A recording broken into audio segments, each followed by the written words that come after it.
Honesty about indigenous people.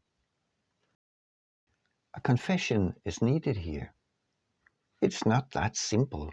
It is tempting to say that indigenous people are those that have kept their culture intact.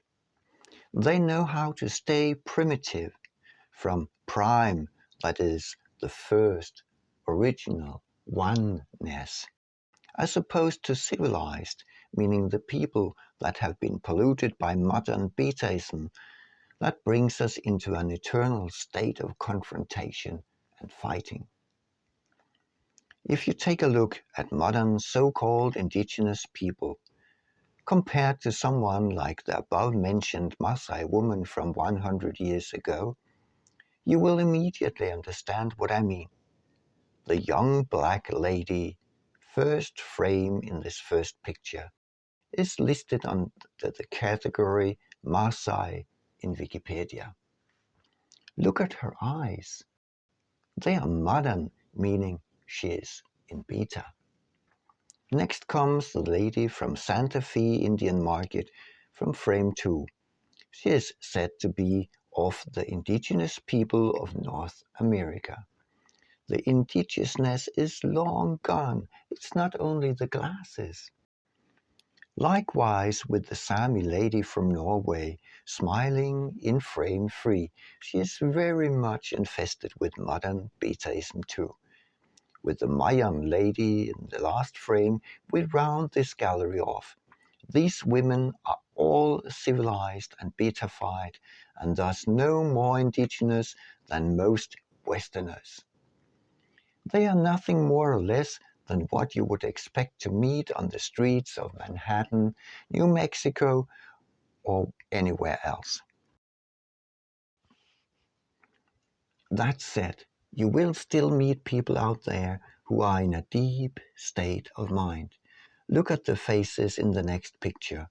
They carry a gentle calmness that even indicates happiness. They express peace of mind. These people seem to be content with their lives. None of them want anything from you. Looking in their faces, you do recognize human beings. You feel met as subject to subject in unconditional love. You do not feel suppressed or abused by them, rather encouraged to be exactly what you are, yourself. None of these people show hostility. Does it sound harsh? Well, look at the ladies in the first picture again. They all seem to be in the middle of an argument.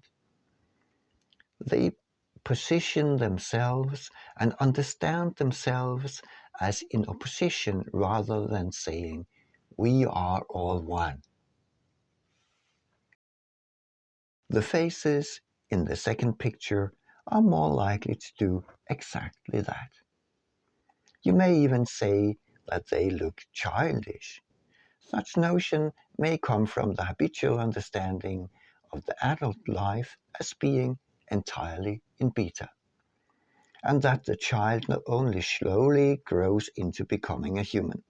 We even associate Negroes with childishness, with being less adult, which by the way aligns with the view of modern science that we rise in frequency with age.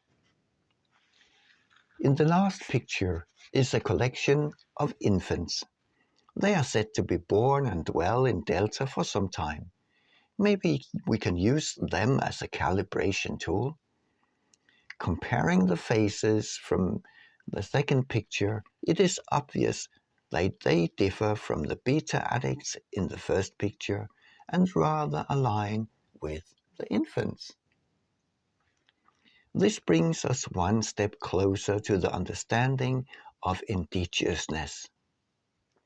We could call those indigenous who are not brought under the influence of the beta-addicted Western and civilized world.